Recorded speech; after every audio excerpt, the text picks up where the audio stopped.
ನಾನು ಈಗಿನ ಈ ಬೆಳವಣಿಗೆಗಳಿದೆಯಲ್ಲ, ಇದೇನು ಯಾರಿಗೂ ಏನು ಅಚ್ಚರಿ ತರ್ತಕ್ಕಂಥ ವಿಷಯ ಅಲ್ಲ ನನ್ನ ಅಭಿಪ್ರಾಯದಲ್ಲಿ. ಬಹುಶಃ ಸಾರ್ವಜನಿಕರು ಸಹ ಇದನ್ನ ಒಂದ್ 2-3 ದಿವಸದಲ್ಲಿ ಮರೀತಾರೆ, ಒಂದ್ 2 ದಿವಸ ಆಕ್ರೋಶ ವ್ಯಕ್ತಪಡಿಸ್ತಾರಷ್ಟೇ, ಒಂದ್ 2 ದಿನ, 3ನೇ ದಿನ ಇದಕ್ಕೆ ಅಡ್ಜಸ್ಟ್ ಆಗ್ತಾರೆ.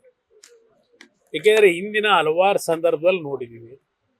ಈಗ ಇದೇ ಸರ್ಕಾರ ಡೀಸೆಲ್ ಪೆಟ್ರೋಲ್ ಮೇಲೆ 3-3.5 ರೂಪಾಯಿ ಸೆಸ್ಸನ್ನ ಹಾಕಿದ್ರು. ಏನ್ ಪ್ರತಿಭಟನೆ ಮಾಡಿದ್ರ? ಅದಕ್ಕೆ ಅಡ್ಜಸ್ಟ್ ಆದ್ರು. ಸ್ಟ್ಯಾಂಪ್ ಡ್ಯೂಟಿ, ಗೈಡೆನ್ಸ್ ವ್ಯಾಲ್ಯೂ, ಇನ್ನು ಮದ್ಯದ ದರ, ಈಗಲೇ ಹೇಳ್ತಾ ಇದ್ದಾರೆ ನೀರಿನ ದರವು ಬಹುಶಃ 1000 ಲೀಟರ್ಗೆ 50 ರೂಪಾಯಿನ ಖರ್ಚಾಯ್ತಿದೆ. ಕಾರಣ ಕೊಟ್ಟವರಲ್ಲ ನಿನ್ನೆ ಮೊನ್ನೆ ಎಲ್ಲ ನಿಮಗೆಲ್ಲ ಡೀಟೇಲ್, ನೀರಿನ ದರದ್ದು ಏನಾಗುತ್ತೆ, ಹಾಲಿನ ದರ ಏನಾಗ್ಬೋದು, ಇದಕ್ಕೆಲ್ಲ ನೀವು ಹೊಸ ವರ್ಷದಲ್ಲಿ ನಾಡಿನ ಜನತೆ ತಯಾರಾಗಿ ಅಂತಕ್ಕಂಥದ್ದನ್ನ ಸರ್ಕಾರ ಈಗಾಗಲೇ ಸಂದೇಶ ಕೊಡ್ತಾ ಇದ್ದಾರೆ. ಇಲ್ಲಿ ನಾನು ಸದ್ಯಕ್ಕೆ ಯಾವುದಕ್ಕೂ ಟೀಕೆ ಮಾಡಲ್ಲ. ಟೀಕೆ ಮಾಡಿ ಏನ್ ಮಾಡೋದು? ಕೇಳಕ್ ಯಾರಿಗೆ ಹೇಳ್ತೀವಿ? ರಾಜ್ಯದಲ್ಲಂತೂ ಸರ್ಕಾರ ಅಂತೂ ಇಲ್ಲ ಅಲ್ವಾ?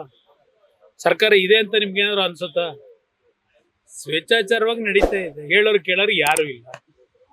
ಜನಗಳ ಕಷ್ಟ ಸುಖ ಯಾರು ಕೇಳ್ತಾರೆ? ಅದ್ರ ಅವಶ್ಯಕತೆನೂ ಇಲ್ವಲ್ಲ ಇಲ್ಲಿ. ಕೇಂದ್ರ ಜಾಸ್ತಿ ಮಾಡಿದಾಗ ಬೊಬ್ಬೆ ಹೊಡಿತಾರೆ ಕೇಂದ್ರ ಸರ್ಕಾರ. ನಾನು ನೋಡಿ, ಅವಶ್ಯಕತೆ ಅನಿವಾರ್ಯ ಇದ್ದಾಗ ಬೇರೆ, ಅನಿವಾರ್ಯ ಪರಿಸ್ಥಿತಿಗಳಿದ್ದಾಗ ಹಿಂದಿನ ಹಲವಾರು ಸರ್ಕಾರಗಳಲ್ಲಿ ಬೆಲೆ ಏರಿಕೆ ಮಾಡೋದು, ಕಡಿಮೆ ಮಾಡತಕ್ಕಂಥದ್ದು ನಡೀತಕ್ಕಂಥದ್ದು ಸರ್ಕಾರದ ಒಂದು ಖರ್ಚು ವೆಚ್ಚಗಳಿಗೆ ಮಾಡಲೇಬೇಕಾಗ್ತದೆ, ಮಾಡ್ತಾರೆ. ಆದರೆ ಇವ್ರ ಮೇಲೆ ಎಳ್ಕೊಂಡಿರ್ತಕ್ಕಂಥದ್ದು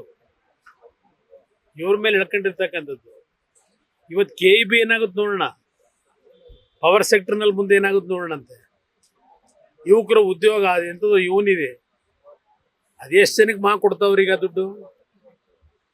ಇವರು ಖರ್ಚು ಮಾಡ್ತಾ ಇರತಕ್ಕಂಥ ಸ್ವೇಚ್ಛಾಚಾರದ ಜಾಹೀರಾತುಗಳಿರಲಿ, ಹಣ ಇವತ್ತು ಸಾರ್ವಜನಿಕರಿಗೂ ಕಟ್ತಕ್ಕಂಥ ತೆರಿಗೆ ಹಣ ಯಾವ ರೀತಿ ಇವತ್ತು ದುರ್ಬಳಕೆ ಮಾಡ್ಕೊಂಡು ಕೂತಿದ್ದಾರೆ.